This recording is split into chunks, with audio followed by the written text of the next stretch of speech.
Shalom, shalom. First, I give our praises and glory to Yahweh, Bahashem, Yahweh Shai, Bahashem, Arakak Wadash, my mouth. Double honors to the elders and apostles, GMS, and honors to the elder of the Lansing Camp of Harwan. Shalom to you, brothers and sisters that's pushing in true sincerity. This is the book of 2 Timothy, chapter 2, verse 15. Study to show thyself approved unto Yahweh, a workman that needeth not to be ashamed, rightly dividing the word of truth.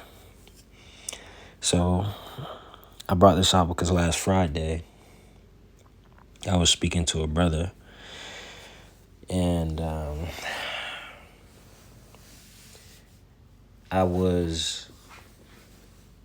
so just to kind of have a little context. So it's a place down here in Jacksonville where you can look at the sunset. And usually I would go more like at the end of every week to go to that place. And while I was like at the place, I was just looking at the water, just completely enjoying the scenery, thinking, using that time to just to reflect on the week and to reset and to get ready for camp tomorrow, for that Saturday. And it was a guy there who he was journaling. He had a book. He kept writing in it. He was also recording the sunset too. And then I went up to ask him. I was like, "Yo, what are you doing? Like, are you journaling?" He was like, "Yeah." And I was like, and he asked me while I was out there. I was like, "Yo, I'm just out here just reflecting." And the question, and then the conversation steered off to beliefs. And then he started to try to pitch Christianity. And I told him, I was like, "Yo, I'm a Hebrew Israelite. I don't believe in Christianity. Well, not in the sense of what you're saying it in.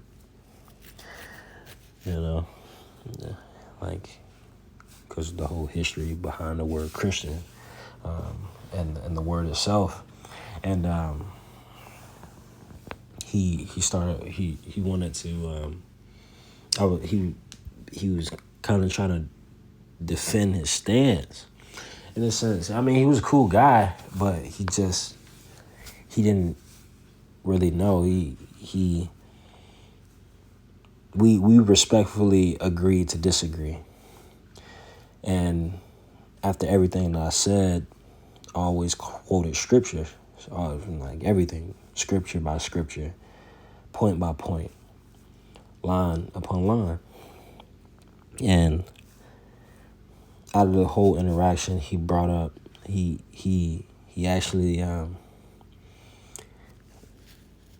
you could tell that he was still kind of learning, but he didn't agree because he couldn't let go of the fact that all people couldn't be saved, and that's what a disconnect was. And I even told him, I was like, "Hey, just do the research on your own and find out, because you just can't believe everything that someone says unless they were sent by the Most High. And even then, you still have to prove it within yourself that what you believe is to be true." And then I brought up this scripture, 2 Timothy 2:15 again. "Study to show thyself approved unto Yahweh, a workman that needeth not to be ashamed, rightly dividing the word of truth." And the reason why that's so important, because with so much misinformation out and so many false prophets and so many people that would prop themselves up to be pastors leading a flock, or shepherds to be leading sheep, they'll lead so many people astray, and to get you to feel this feel-good message. And it's not really a message that make you feel good. It's a message to make you feel the worst in the end, as you would be in that moment, because it's not the truth. And I was telling them, like, look, you need to go and do your own research. Like, go and check and see, double check it and confirm it. Because at the end, in the end all be all, you have to, when your time is up on this earth, you have to know like we're all gonna know whether or not we have an expected end unto glory or an expected end unto judgment. So, and hopefully that brother listens and took heed, because that happened for a reason, man. He but yeah, man, stuck on that Christian stuff, and it's more and more of that. So beware, brothers and sisters, because it's definitely a lot of that. A lot of people that coming across with me, and they been on that Christian stuff heavy, and man, I've been trying to get away from their ass for the longest. But it says, verse 16, but shun profane and vain babblings, for they will increase into more ungodliness. So get away from it, man. If it's uncivilized, if you can't just agree to disagree without a huge ass, heated ass argument about it, then man, just shun it and profane it, man. Because at the end of the day, the ones that's gonna hear it and is gonna forbear is gonna be the ones that listen to the Lord. It said one man watereth, another man planteth, but Yahweh giveth the increase.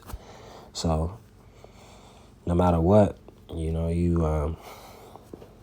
it's all up to the Most High, Yahweh, and His Son Yahushua, to pull that stronghold down. And if it's meant for him, the Lord will bring him to the light. So that was it. I just wanted to get that scripture, because that's just the conversation that I had with the guy that Friday, and it was a pretty interesting conversation. Left off on a pretty mysterious note, but I hope it was edifying. And shalom.